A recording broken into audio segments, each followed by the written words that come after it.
Election Commission has accepted Kenneth Mongo between his first and last name. It's not a title, clearly. I just would ask the question because if Dr. Warren is upset we removed doctor, and he brings that up, we need to. I thought I knew the answer. I'm not asking you. Thank you, Mr. Chairman. Okay, Ms. Moses. Good evening. You have 3 minutes. Please say your name and address, please. Yes, my name is Pamela P. Moses, 804 Holly Street, Memphis, Tennessee, 38112. I'm requesting that this board, if it's a body operating by law and Tennessee procedure, please table this motion in regards to certifying the votes due to the fact that currently there are at least 3 proceedings taking place, and I brought a courtesy copy of the one that's occurring at the Court of Appeals in Jackson, Tennessee, in regards to the reason that has caused Ms. Phillips or this body to not consider me qualified to run.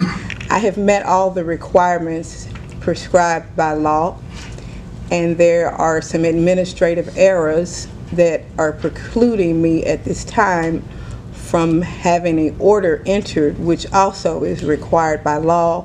The Honorable Judge Felicia Corbin Johnson did hold the matter in abeyance pending this decision. The Court of Appeals did make 2 rulings since she did that, but they were unable to make a decision, a final decision, because the criminal court clerk here has not sent the paperwork. As of yesterday, the clerk, Ms. Heidi Kuhn, I think was out sick, but her clerk did send me an email confirming that the transcript has been sent, as well. Special Judge Akery out of Dyersburg, who handled the matter, he did order for the attachments and the exhibits to be sent also.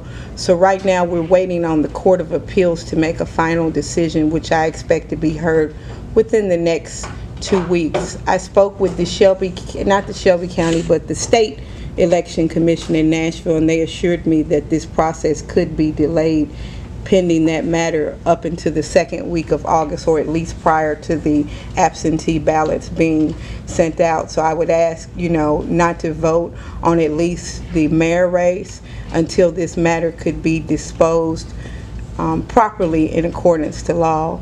I thank you for your time, and I ask that you please delay this matter at least long enough for me to get justice.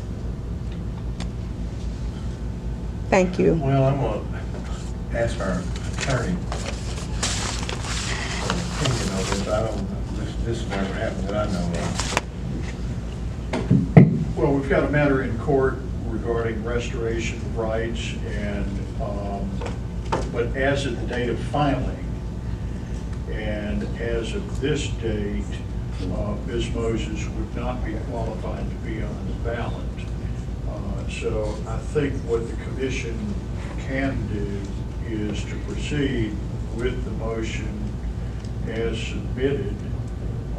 If at a later time in 2 weeks or otherwise a court of competent jurisdiction orders the commission to add her name to the ballot, you can do so. And we've certainly faced proceedings of that nature in the past where candidates thought they were improperly left off the ballot and sought a court order directing the commission to add them to the ballot. So, and the commission stands ready to comply with any order of a court of competent jurisdiction, I'm sure. Did you hear what Mr. Ryder said, Ms. Moses? Yes, and that's probably the first time in 5 years I've ever agreed with Mr. Ryder, but I do think he's correct.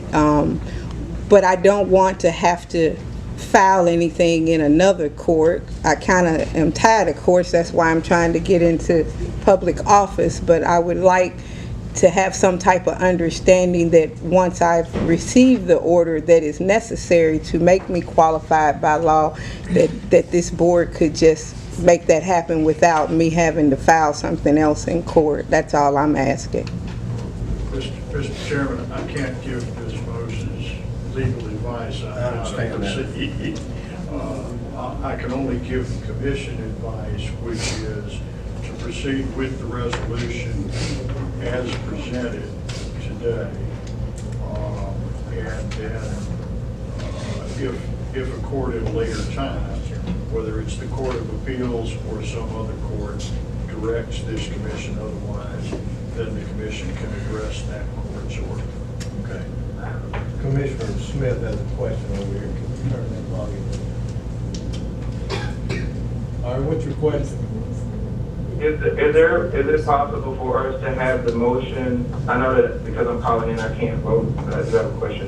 If we can have the motion to where the wording says, certifying and leaving the pending court matter to be addressed, and whatever that decision is to be included in this. So your question is, or what you're asking is that we change the motion to read that we're going to certify, but are pending her getting a court order, and put that all, Yeah, so- I'll put that all in the motion?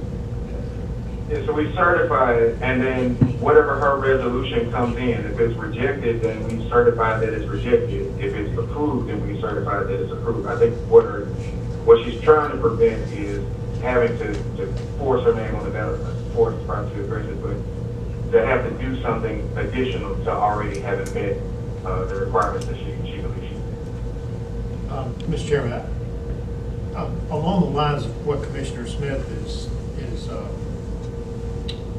stating, I wonder, I'm asking the attorneys, if we could leave the motion as it is, but then have a subsequent motion to add her name, Yeah. but then table that until the court order, she gets the court order, then we can, at the next meeting, that way she'll leave knowing that there's been some action, albeit tabled, rather than tabling the entire slate of candidates. Commissioner Taylor, I think there's a way to get where you want to go with that. It's not a motion to table the amendment would table the main motion as well. No, it would be an amendment, it would be A separate motion If to add it's a her separate name. motion, yes, it could be laid on the table and then taken up at a subsequent That's right. meeting. And That way would she be- knows that we've acted, that we've got a motion currently on the table to add her name, but she has to get the court order. Then we can untable that motion, approve it, that would add her name. You could, Rather than her leaving with just a hope and a prayer that we're gonna do it at the next or that a meeting. court's going to do something. Right. No, I think that procedure would be valid, is to approve the motion as submitted, then make a subsequent separate main motion To add her. to the list of certified candidates, lay that motion on the table, and then if circumstances change, you could take that off the table. Right. Does Ms. Moses have any comment for that? No, I will respect whatever decision that this board makes. I just wanted to make it clear that I'm doing what I need to do to meet all qualifications. And I think that's what we're trying to do. We want to accommodate you. You're working hard to get where you want to be, and we want to help you get there. And we think maybe this might be the best approach.